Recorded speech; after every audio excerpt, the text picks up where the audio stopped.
I'm going to conquer some whitewater rapids. Or are they going to conquer me? Stay tuned to find out. He asked me if I'd ever seen a road with so much dust and sand, and I said, listen, I've traveled every road in this here land. I've been everywhere, man. I've been everywhere, man. I've crossed the deserts bare, man. I breathe the mountain air, man. I've traveled, I've had my share, man. I've been everywhere. I've been to Reno, Chicago, Fargo. Howdy, y'all. My name is Kristine. I was born with osteogenesis imperfecta, otherwise known as a brittle bone disease. But despite being in a wheelchair since I was 6, I've had a very active lifestyle. I enjoy getting out and having fun, and now I'm taking you with me. We're going to go to some great places, meet some really cool people, and rate the accessibility of our adventures. I'm really excited about this show, so sit back and buckle up, because travel just got better. You're watching Rollin with Kristine. I've been everywhere, man. I've crossed the deserts bare, man. I breathe the mountain air, man. Traveled out, had my share, man. I've been everywhere. Been to Louisville, Nashville. We're at Whitewater Express in Columbus, Georgia. Columbus is home to the world's largest urban whitewater rafting course. My trusty sidekick Don and I are excited about this adventure.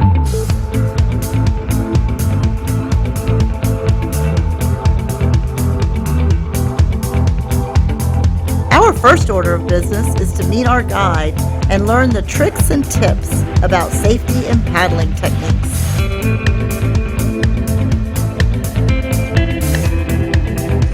After our safety briefing, we're off to the rapids.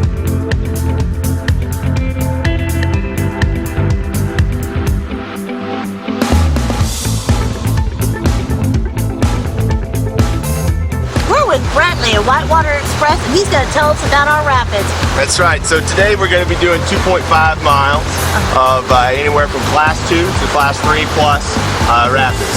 We're starting here out with our first rapid of the day, which will be Ambush, making our way down through Gooder and Grits and through Pemberton's, and got Wave Shaper, all kinds of a lot of good fun today.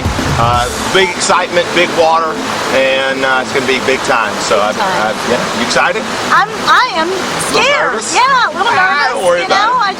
I just think that with my lightweight, I'm going to be the first one propelled out of the water. You possibly will be, but don't you worry about that. Great. Is that why we had to sign that paper? That is. You gave away, put me in your will and gave me everything, right? That was great. Yeah, I did. Okay. Yeah, all right. Exactly. We're good to go. All right. Well, I'm excited. As am I. Let's rock and roll. Ready to go? I'm ready. Let's do it. Okay. All right. One last selfie with Don, just in case they need a recent photo to find the body. And we're loaded up in the boats. Final safety check, and we set sail.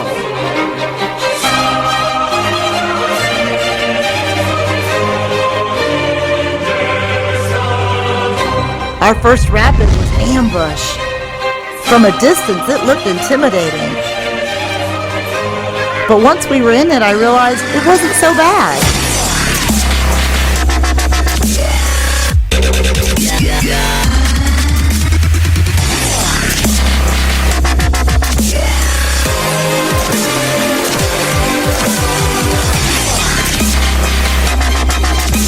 Columbus has some beautiful scenery, but let's not forget our neighbors to the west, Phoenix City, Alabama.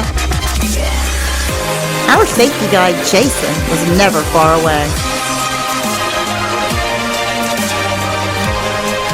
As the trip progressed, I got less intimidated and way more comfortable, even though the rapids seemed to be getting bigger.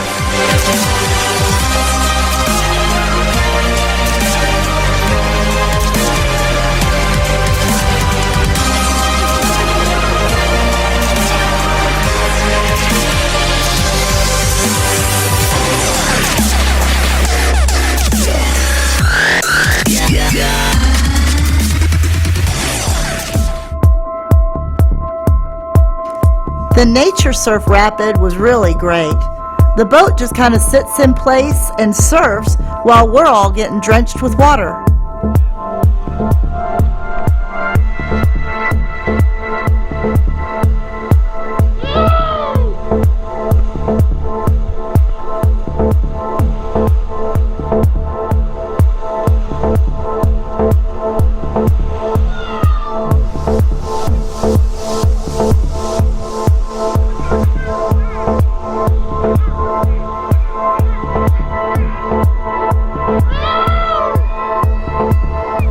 guess we stayed too long because a line started to form at this popular attraction.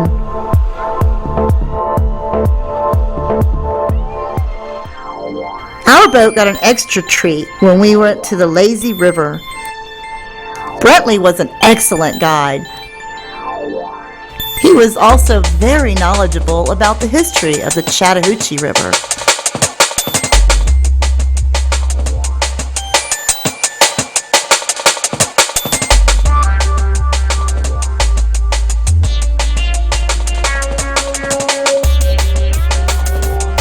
We were able to get out of our boat and just float while the water does all the work.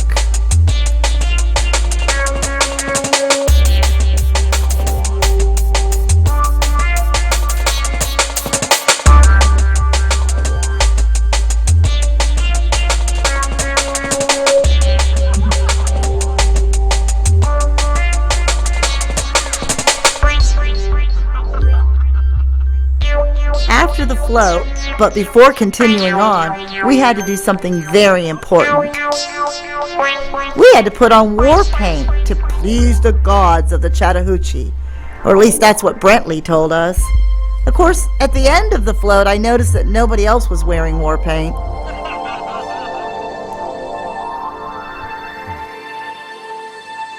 We also got some history lessons of some of the significant landmarks along the route, both from Columbus and Phoenix City.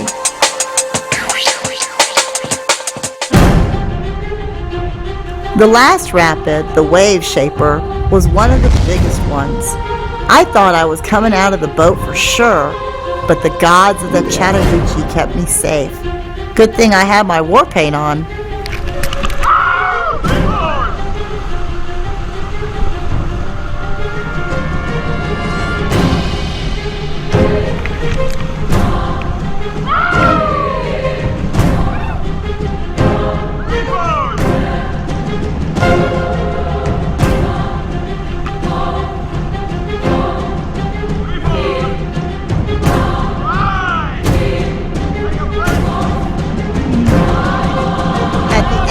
Trip, I survived, and we celebrated by doing a paddle high five. All in all, this trip was a success. On a scale of 1 to 5, with 5 being the easiest, I rate the accessibility of this trip a 4. With the exception of having to be lifted into the boat, everything else was smooth sailing. On a scale of 1 to 5, with 5 needing the most ability, I rate this trip a 3, because there is some upper and lower body strength needed. As always, check with your doctor or physician to ensure you have the ability to go on this trip. See you next time on Rollin' with Kristine.